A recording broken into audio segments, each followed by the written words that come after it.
What's good, y'all? Welcome to another episode of Relevant Features Podcast. And today we have a great guest, man, on the show. Somebody, man, that I respect, man, that I found on social media that's doing his thing as a barber, man. And he's teaching people how to be a barber and just learning and giving back into the community of Rockford and just touching lives everywhere you go. I want to introduce you guys to no other than Kevin Marks. What's up, everybody? What's going on? All right, bro. So tell people a little bit about yourself, bro, and your backstory, where you come from, man. A little bit about myself. Born and raised on the west side of Rockford, Illinois. Shouts out to my people, my home. Grew up with my mom and my dad and my sister, who gets on my nerves still to this day. But now I'm 34 years old, married to my wife, Ashlyn. We've been together for 11 years, married for 8. Okay. We got 2 kids together. I have 4 kids total. Okay. I'm a barber, been a barber for about going on 6 years now. I'm a youth pastor. I'm an uncle. Yeah. I mean, my life is complex, man. There's a lot of layers to me, but man, just a kid that grew up on the west side, man, and just now I'm just older, chasing my dreams, you know? Yeah, that's what's up, bro. That's what's up. So what were some of your plans starting up your barbershop / salon, and how did you know when was the right time to start something like this, bro? Like, how did you know when, man? Honestly, man, it was all in God's timing. Right. All of this, the barbershop, my cutting hair, it was all in God's timing. And I always knew, right? I knew that I wanted to cut hair. Well, once I started cutting hair, I knew that it was something that I would always want to do. Right. And then I started to feel like my understanding of how to barber was different than other people's. And in order for me to actually lead people into how to do barbering the way I see it is by having my own barbershop. Right. So it wasn't it was more so the aspect of wanting to show people how to make money based on customer service compared to cutting hair. Right. Okay. So that's why I needed my own place, and by the grace of God, I got it as soon as I did. I feel like I got it sooner than I probably should have, but you know, who am I to question God? You know. Right. You can't do that, bro. You can't do that. So how old were you when you did your very first cut? And did you practice on yourself? And I know we talked outside of the camera. We talked a little bit about this, about you practicing on yourself. Man. So, listen, I'm 34 now, and I probably cut my hair a year maybe before I cut anybody else's hair. So maybe about 27. About 27, man. For real? It was that short span ago? Like, that wasn't that long ago. I mean, that's what I try to tell people. Everything that has happened in my life, like right now, it happened quick. It happened very quick, you know? Wow. But my first time having a pair of clippers would have to be when I was about 27, man. About 27. And kind of like I was telling you off camera, my thing was I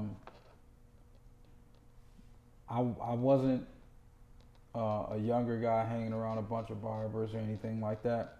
I was just a kid who liked his hair cut nice. You know what I'm saying? Yeah. And as a kid, it was okay for me to wait in the barbershop 2-3 hours. I didn't have nothing else to do. Right. You know, my mom was okay with me being at the barbershop, so it was cool.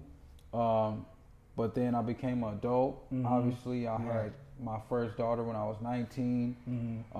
So obviously my time started to be more valuable than it was when I was a kid. Right. So sitting in the barbershop as an adult for 2 to 3 hours just didn't really work. It might have been convenient for the barber, but it wasn't convenient for me. So man, about 27 years old, bro, if I could be honest, I had people tell me to come get my hair cut and weren't there when I got there. Oh, okay. And I think the last straw was on my wedding day, the day I was about to marry my wife. The barber never showed up. Wow. So I picked up. Man, that's crazy, on my though. wedding day, bro. You serious, man? Yeah, I promise you, bro. But thank God, my brother-in-law, now my brother-in-law Lopez, he had used clippers before and cut hair a little bit, so he got me just good enough to where I could be in the camera. You get feel through me? there, you can get through it. So shouts out to my brother.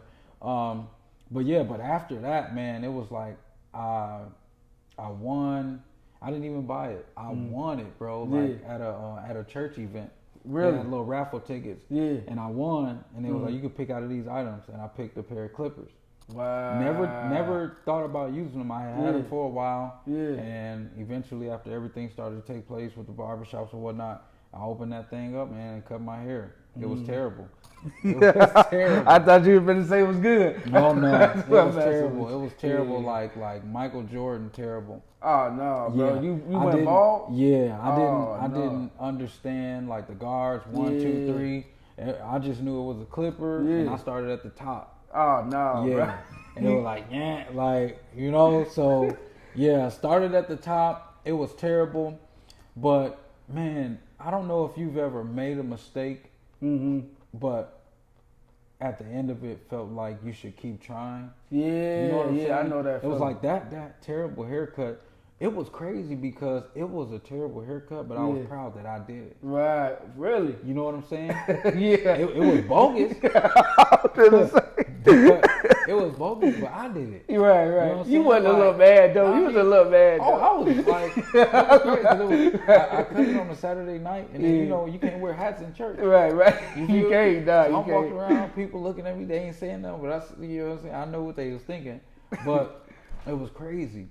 I was disappointed, but excited at the same time, right? Because I actually went for it, and it was a bad haircut. Okay, but I mean that's typically how it is. Like when you start out cutting your own hair, you don't have the experience. So I know, like I told you off camera, I've been there. I tried to do my own self, man. Starting at the wrong angles, thinking it's the right one. You push your lining back too far. I done been through them all. So I know how you feel, bro. So when did you know you had the skill to be a barber and be in a place like that you at now to be comfortable to do it though? Yeah. When did you know at what age? Honestly, bro, what was 20? It had to have been maybe 29 or 30.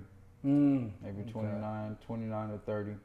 Because like I said, barbering isn't something that I didn't hang around barbers or anything as a kid. So like this is all, I mean, if you want to hear the full story, I can go ahead, break it down. Yeah. Okay, so in all that I just told you with the clipper thing and everything, I was working at a factory job. And that job, it was killing me, literally like killing me. I felt like my head was hurting, all type of crazy stuff, right? So, long story short, 3 months, well, let's say a year or two before I was fired from that job, I went and checked out a barber school. My guy had been talking to me about it. That was after the fact that I had tried the whole clipper thing or whatever. And my guy was like, man, we should go to barber school. Like, you know, just as good as me and you sitting here coming up with this dream where we can get up out this factory. Yeah. Bro, we should try barber school or something like that. Yeah. We both went to check it out, never did it. Just because going to barber school, I would have had to have quit my job to go to barber school. Yeah. So I went to the barber school, did the tour and everything. In the barber school, they was calling me. And I was embarrassed to tell them that I couldn't come back because I couldn't leave my job. I got kids. I got a wife. I gotta do what's right. Right. You know, who am I to quit my job to have my whole family struggling, right? Right, right. So, this job had put me in a new position with a person I felt like never liked me. I was like, bro, they probably gonna fire me. Right. And I'm not blaming it on them for firing me, because after a while, that desire to just be there, it wasn't there anymore. Right. Like making money for my family wasn't good enough anymore. Right. So 3 months before they fired me, I cleaned out my locker because I just, you know how you got this gut feeling something about to happen. Yeah. And they ended up firing me, and literally, bro, like the next day, the only thing I could think about was go back to the barber school. Wow. Because they had called me almost every day. Wow. Almost every day for 2 years straight. Yeah. They had called me, and I never pick up. But I was like, I'm going to go try barber school. Went, filled out my FAFSA information and all the other stuff. They was like, you can start barber school on Monday. I'm like, you lying. They like, you can. Right. You know? Yeah. And ever since then, man, I just kind of been having my nose to the grind. But literally, like, I feel like as good as I am right now, I just got this good maybe like a year ago.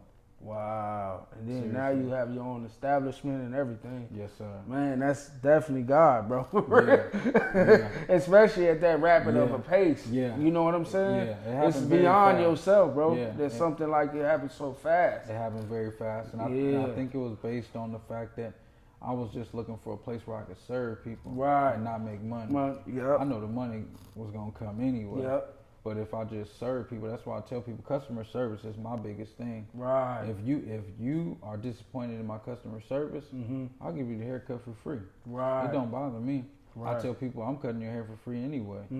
Like you come sit in my chair, we having a conversation, we chilling, we relaxing, right? And it just so happens that while we doing it, I'm cutting your hair. Right. I charged you for the conversation and the time, but the haircut was free since we're gonna be spending time together anyway. Right. Right. Yeah. Yep. That's what's up, bro. For real, man.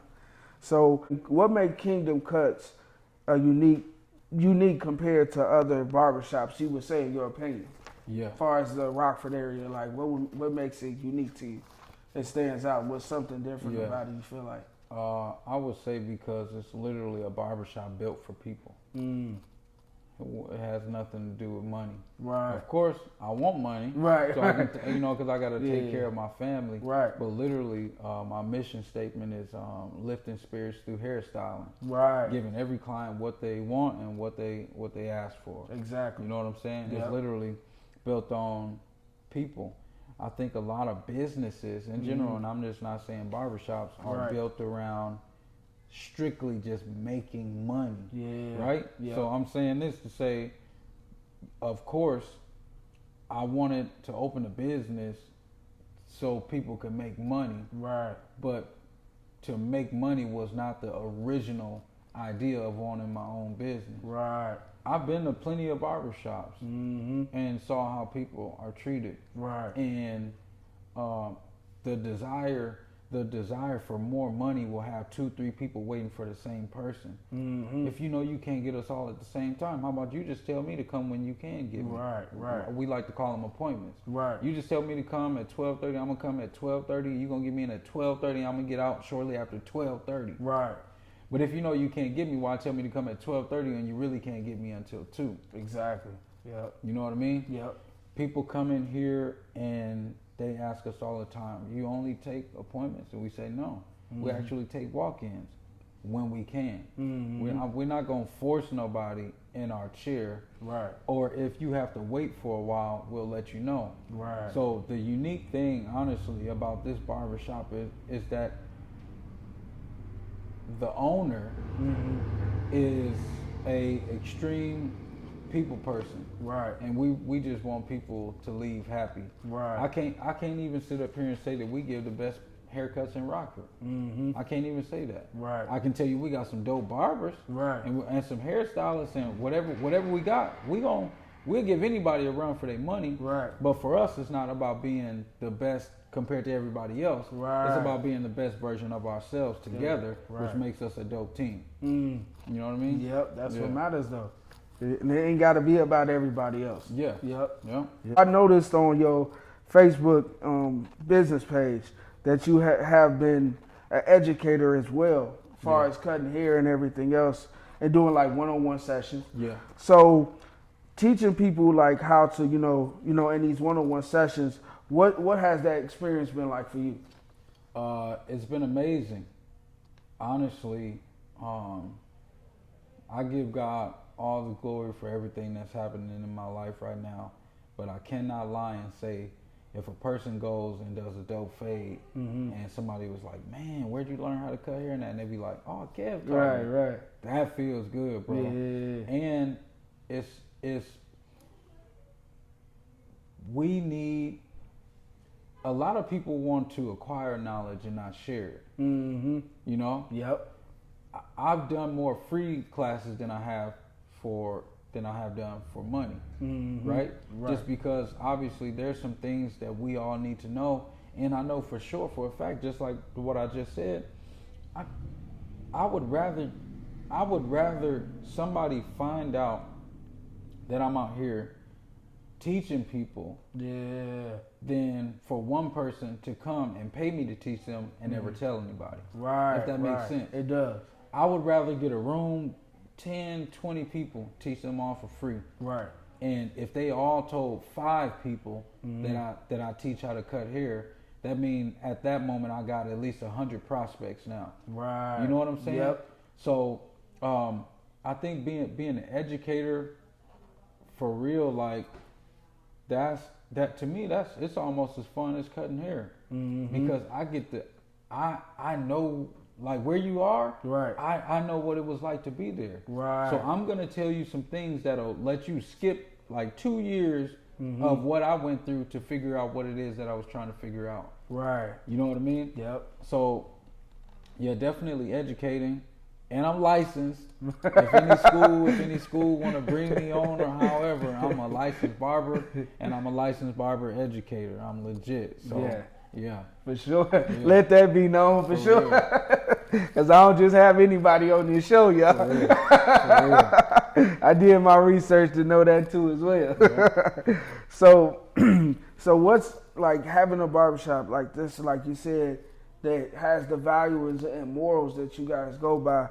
What's the hiring process for the employees that you have in the shop? Like, how do you go about that? Like, do you have particular people? Not only just by their skills, or even just their personality. How do you go? How you measure it? Honestly, bro, they gotta be special. Right. You gotta be special. I don't even, and I promise you this, and I got people that can vouch for me. I don't even, like, I want you to know how to cut hair. Right. But if you can't, I'll teach you. As long as you special. Right. You know how to treat people. You got a bad attitude, your baby daddy chasing you around town, or your baby mama chasing you around town. Right. I'm cool on that. You're right, for sure. But you like, you got family. You like just how the same thing. Like, tell me about yourself. The hiring process to work here is not hard. It's just that you can't come here slowing me down. Right. You know what I mean? And I lay that out from the jump. Yep. Right? I'll give anybody a chance. I'll put it like that. I'll give anybody a chance. You ain't gonna fill out no application. We're gonna sit down. We might go have a cup of coffee. We might have a conversation. Within the first few minutes of that conversation, depending on what you say, I know if you can work here or not. Right. Matter of fact, if we meet to have coffee, I've already considered the fact that you should be able to come and work here. Right? Yep. So anybody, if you ever talk to me and we make it to the coffee shop, just know that you kind of made it already. Right. But by the same way, everybody gonna do their research. I'm going straight to Facebook, checking you out your last 3 or 4 posts or whatever. Yeah. But if I could be honest, man, the blessing is that everybody who works here, right, we all went to school together. Wow, for real? We were all in the same school except for 1 or 2 people, and those people were referred by people who I went to school with. Wow. So literally, I haven't had to deal with anybody that I don't actually know, right, like completely just off the street or something like that. Yeah.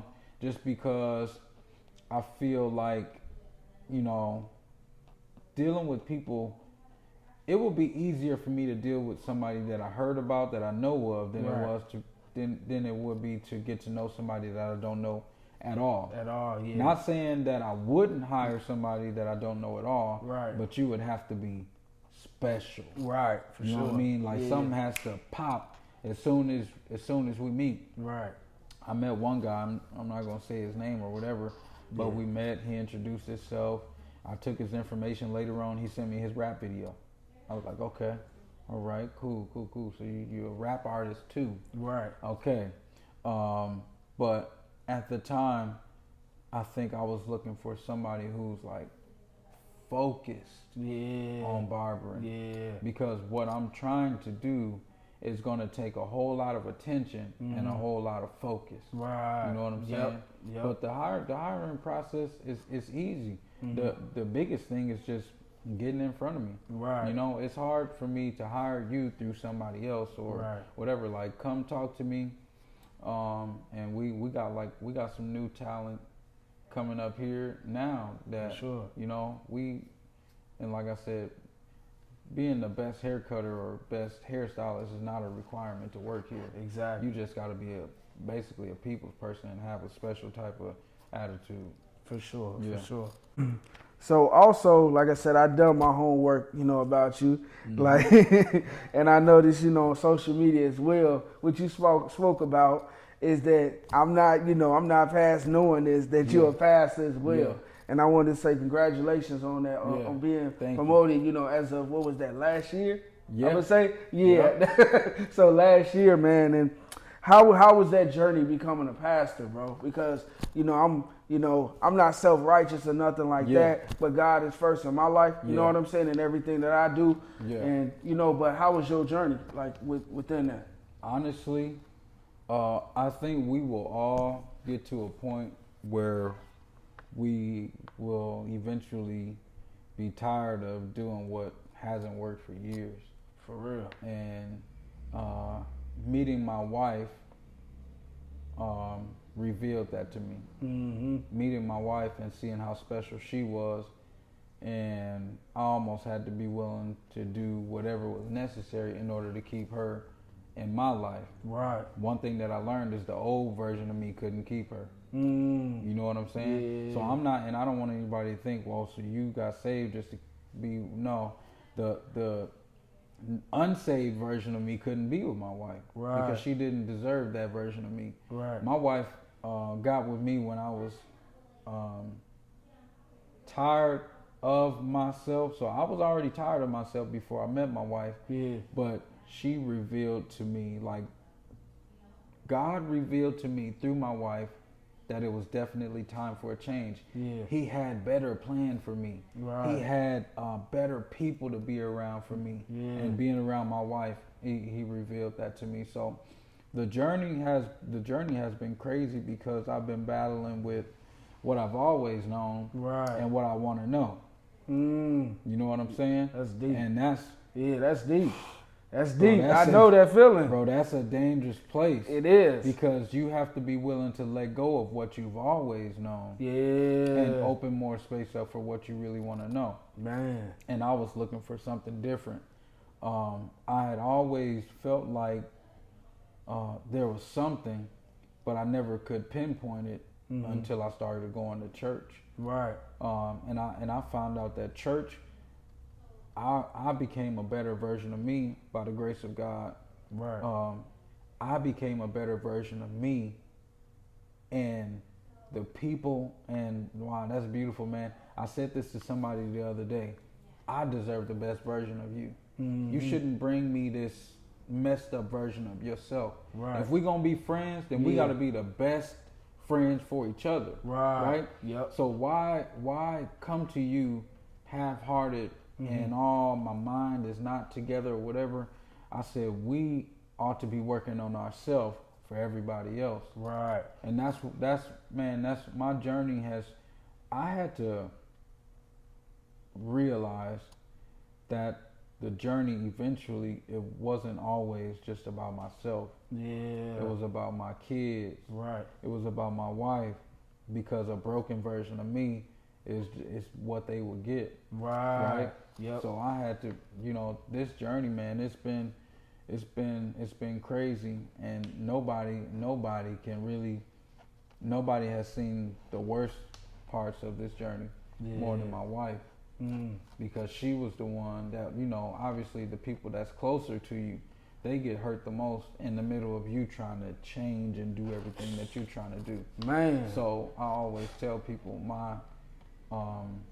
meeting my wife revealed to me that I seriously needed something different. The journey has been up, it's been down, it's been, and it's crazy because I always found myself reflecting on the Bible. Like, I could listen to a preacher and be like, man, you talked about this, that, and this is what I felt like and whatever. And it's crazy. I didn't even know at that time I was ministering. When I was breaking it all down, like, bro, like, you've been in church for a little bit over a year and you already able to break down the word, and you can give, like, God has given you revelation of what the preacher is preaching about and everything like this and like that. And then, one day I accepted my calling, and so I've been preaching now for a little over 5 years, and then after I almost died from COVID, I was ordained as a pastor. Wow. Crazy story. Man, Crazy wow, story. Man. Yeah. And I thank God for my pastor for being used by God. Right? Yeah. Because I know sometimes we can think what we think about people personally. Yeah. But I know for a fact, man, that God used him in a major way to impact my life. So shouts out to my pastor, my Bishop Leonard James Sr., for believing in me and giving me the opportunity to share the platform that God gave him. For sure. Shout out to Bishop, man. So what are some upcoming events that you guys have, like, far as the shop or anything else personally or with the church, with the... Right now, as far as the church, I know my wife is putting together a trunk or treat for Halloween. Obviously Halloween is always October 31st. Right. So we'll be at the church then. I can't remember what time, whatever time it gets dark, 6, 7 o'clock, but we'll be at the church creating a safe environment for the kids to all be in one space compared to running the streets and everything. Right. Because if we know anything, the streets ain't the same like they used to be. Nah. It's, so what we try to do is for anybody who will or who wants to be in a safe environment, you can get everything you need. We always have food. We always have games. You get plenty of candy. And then you get to go around to all the cars. We have music, dancing, the whole 9 yards, man. So that's the biggest thing. And then we are actually going to, and I don't want to say anything because we don't have all the information, but be looking out for some type of Halloween something here at the barbershop. Okay. Yeah, so it's going to be nice, and it's more than likely it'll be the weekend before Halloween. I believe Halloween is on a Monday. Right. So I believe the weekend before, my barbers and I will be creating this place into some type of spooky barbershop where the kids can come and the adults can come and we're going to have some fun. Oh, that's what's up, bro. Yeah, for sure. That's what's up, man.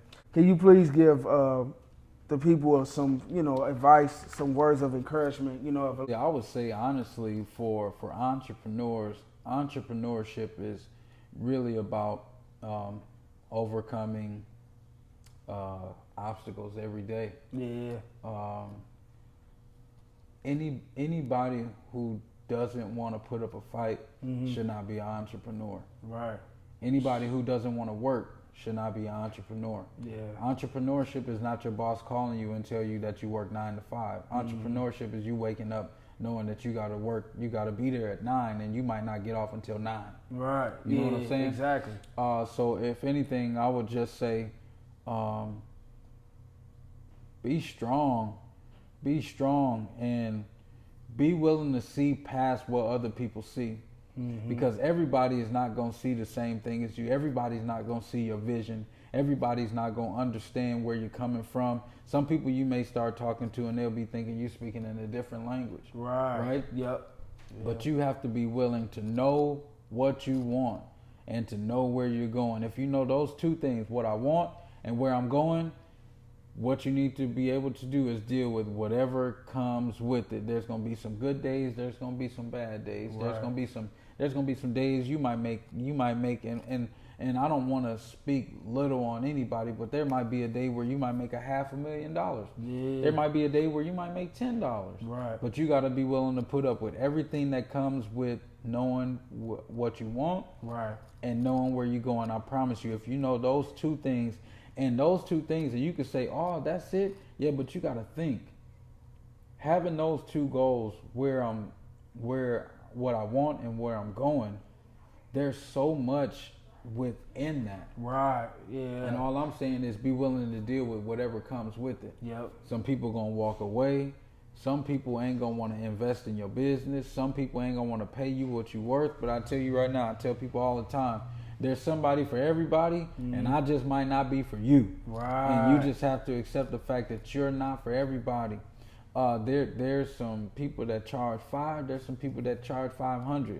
If you charge $500, don't charge $5. You got to do what's necessary for you, and you keep going and you keep fighting, and know that I can guarantee more than 10 times you're gonna want to quit. But you cannot give up, because you are counting on yourself. Your family's counting on you. Your grandchildren are counting on you. Your friends are counting on you. Whether they say it or not, people are watching you and rooting for you, and they want you to win. And they say, well, if you can make it, then I can too. Right. You know what I'm saying? That's what it's about. And that's what it's about, man. And I believe knowing where I come from, you can ask anybody about me, bro. You can ask anybody who knows me. And when they find out what I'm doing today, it's mind-blowing for them. It's mind-blowing for me. Right, yeah. I still can't believe it. Yeah. I still can't believe I got my own barbershop. I never saw it happening this quick. Yeah.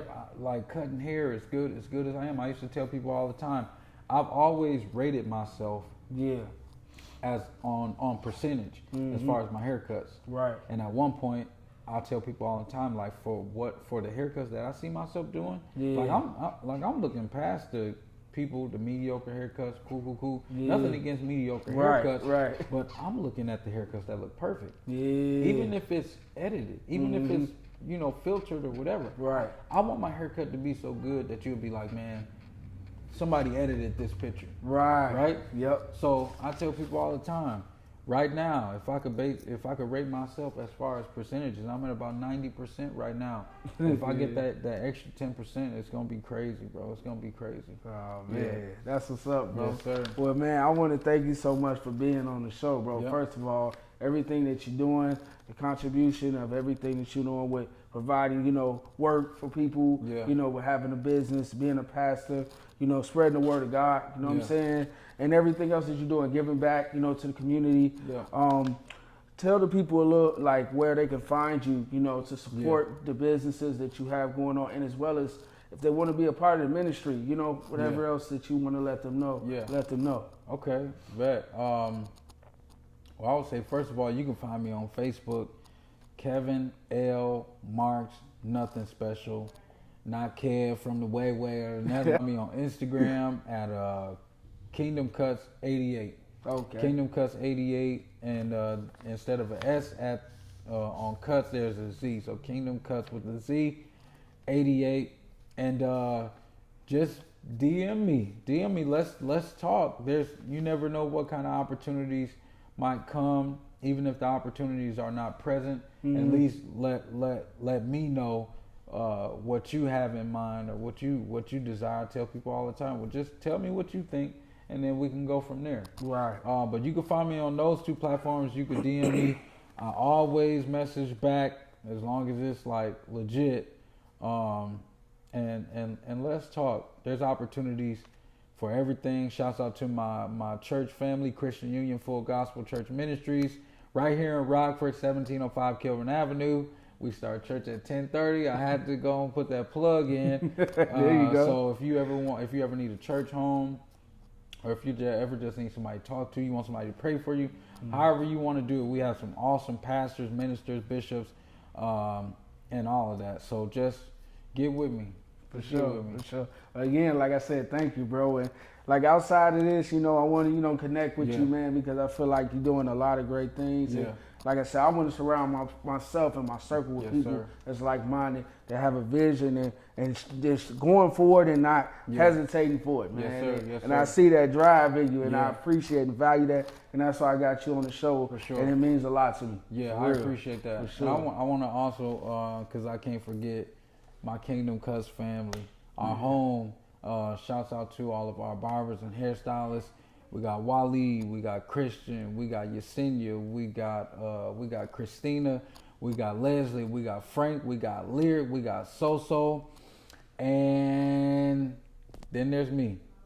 So just check us out, 2448 South Alpine Road, right here in Rockford, over from the liquor store and Planet Fitness. We'll get you right. Check us out. For sure. You got to throw that all in got there, to. too. Don't forget it. Yeah, you can't forget about the people either. Yes, the barbers and, everybody here that make it happen with you, for sure. Yeah. So thank you guys for tuning in, and we appreciate you coming in on the show and watching on today. Like and subscribe, Relevant Features Podcast, as well as follow me at Tristan Heyward on all social media platforms. We appreciate it, man, and love the support. And we'll see you in the next one.